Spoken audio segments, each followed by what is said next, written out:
अस्सलाम वालेकुम dear students, कैसे हैं आप सब। My name is Anam Rawani and I am your teacher of social studies for grade 5। बच्चों, हम पढ़ रहे थे chapter number 4 about the polar regions and exploration, और आज हमने पढ़ना है मज़ीद कुछ एक्सप्लोरर्स के बारे में। तो चलिए शुरू करते हैं।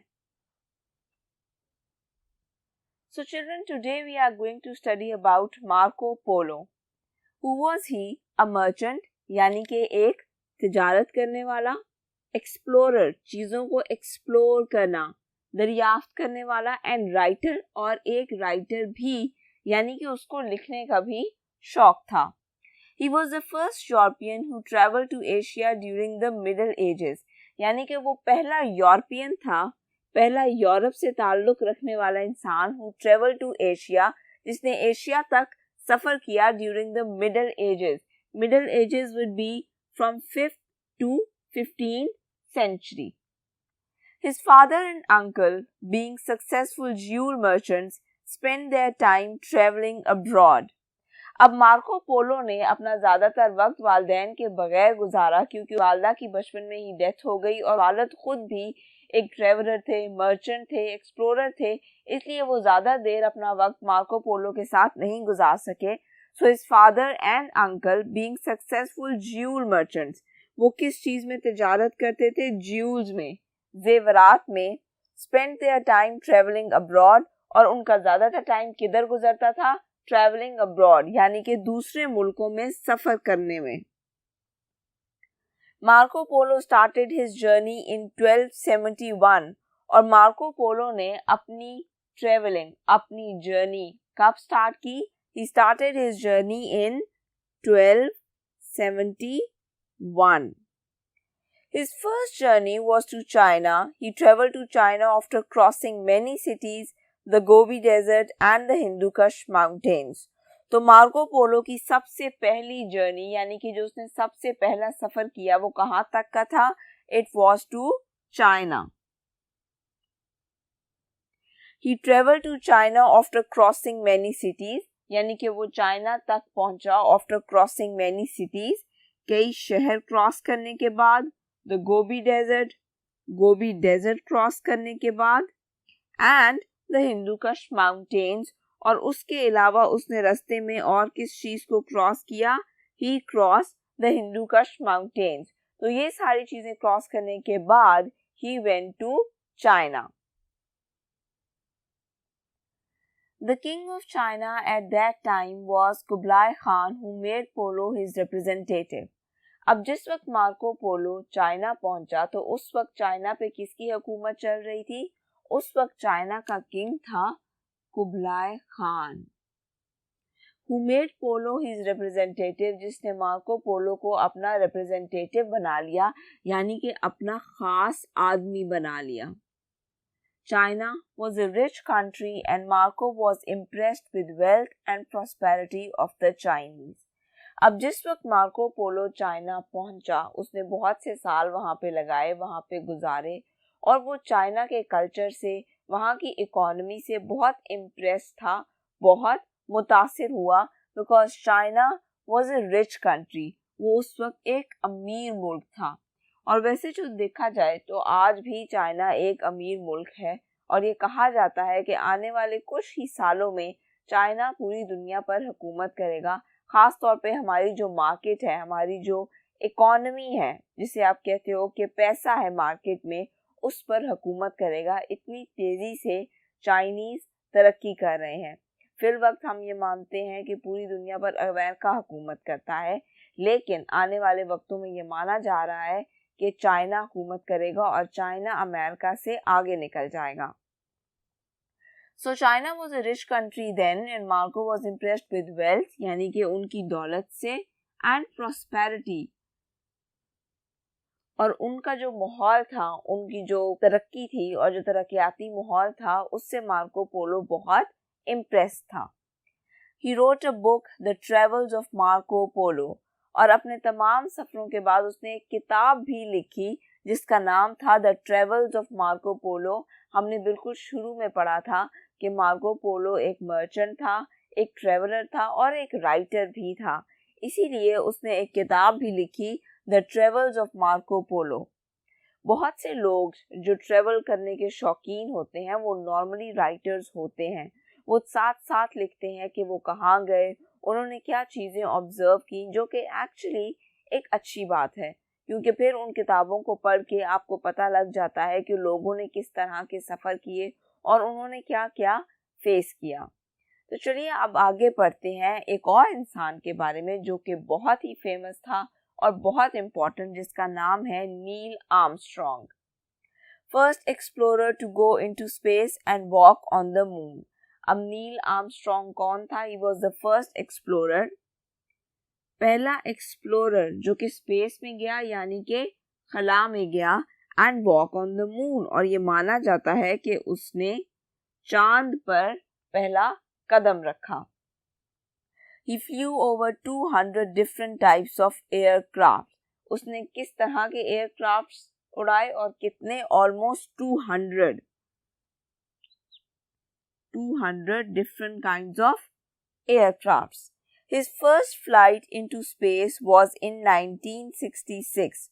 और वो पहली दफा खला में कब गया? उसकी first flight into space was in 1966.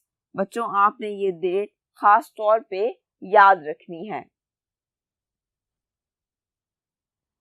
When he took the first step on the moon, he said, "One small step for man, one giant leap for mankind."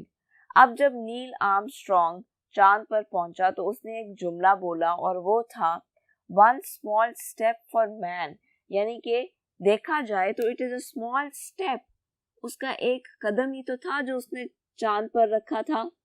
One giant leap for mankind, लेकिन leap हम कहते हैं एक बड़ी छलांग को। तो उसने ये कहा कि वैसे तो देखा जाए तो ये एक छोटा सा स्टेप है जो कि मैंने चांद पे रखा है, जो कि किसी इंसान ने चांद पर रखा है, लेकिन अगर किसी और नजरिए से देखा जाए तो it is a giant leap for mankind. Mankind हम कहते हैं इंसानियत को, तो जायंट लीप मतलब एक बड़ी छलांग है पूरी इंसानियत के लिए। इस जुमले का क्या मतलब हुआ? चांद पर जाने के बाद हमें बहुत सी बातें पता लगी। हमें मून के सरफेस के बारे में पता लगा, वहाँ का एनवायरनमेंट कैसा होता है, टेम्परेचर कैसा होता है, हमें बाकी की स्पेस के बारे में पता लगा, हमें मून की मूवमेंट्स के बारे में पता लगा, हमें ये पता लगा कि जो चांद है उसका सरफेस कैसा होता है, वो किस मटेरियल का बना हुआ होता है, और इसी वजह से हमें अपनी कायनात के बारे में और बहुत सी बातें पता लगी। तो मतलब बहुत सी इंफॉर्मेशन मिली, नॉलेज में इजाफा हुआ। इसीलिए नील आर्मस्ट्रॉन्ग ने ये कहा कि देखा जाए तो एक छोटा सा कदम है जो किसी इंसान ने चांद पर रखा है, लेकिन अगर एक और नजरिए से देखा जाए, किसी और नज़र से देखा जाए, तो ये बहुत बड़ी तरक्की है कि हमने चांद पर अपना पहला कदम रख लिया है। He stayed on the moon for 21 hours. वो चांद पर कितनी देर रहा था? Almost 21 hours, 21 घंटे, and collected samples, और उसने सैंपल्स कलेक्ट किए, यानी कि उसने डिफरेंट चीज़ों के पीसेस लिए और ये चीज़ कलेक्ट की कि चांद किस मटेरियल का बना हुआ होता है। ऑब्वियसली अगर आप किसी ऐसी जगह पर जाओ जहाँ पहली बार गए हो और आपको ये जिम्मेदारी भी सौंपी गई हो कि आपने उस जगह के बारे में डिफरेंट सैंपल्स लेकर आने हैं, उस जगह की कुछ निशानियां लेकर आनी है, तो फिर आप ये जिम्मेदारी अच्छे से निभाओगे। आप वहाँ से डिफरेंट सैंपल्स लेकर आओगे ताकि जो लोग वहाँ नहीं जा सके और जो रिसर्च कर रहे हैं उनको इन चीज़ों से हेल्प हो। इसीलिए नील आर्मस्ट्रॉन्ग ने ऑलमोस्ट 21 घंटे चांद पर गुजारे और वहाँ से लेकर आया वो different samples. Later he became a professor of aerospace engineering, और बाद में उसने क्या किया? He became a professor. He started teaching in a university of aerospace engineering. Aerospace हम कहते हैं जो स्पेस के बारे में पढ़ाई की जाती है, कायनात के बारे में पढ़ाया जाता है, खला के बारे में पढ़ाया जाता है। So all of this is called aerospace engineering. तो एक दफ़ा जब वो वापस आ गया, उसके बाद कुछ वक्त गुजरने के बाद he started teaching as a professor of aerospace engineering. His journey to the moon was a significant milestone in the quest to develop our knowledge about the universe. तो वही बात हो गई कि उसकी जो जर्नी थी, उसका जो सफर था चांद की तरफ, was a significant milestone, एक बहुत ही अहम कदम था। माइलस्टोन, पहला कदम, in the quest to develop. Quest हम कहते हैं किसी चीज के बारे में जानने की जो एक ख्वाहिश होती है। In the quest to develop our knowledge about the universe. तो his journey to the moon, यानी कि उसने चांद की तरफ जो सफर किया, वो पहला कदम था उस चीज का जिसमें हम इंसान चाहते हैं कि हम कायनात के बारे में जानें, मुख्तलिफ चीज़ों के बारे में जानें, अपनी स्पेस के बारे में जानें, खला के बारे में जानें। He was given various awards, और उसको बहुत से अवार्ड्स भी दिए गए डिफरेंट कंट्रीज की तरफ से उसके इस काम के लिए।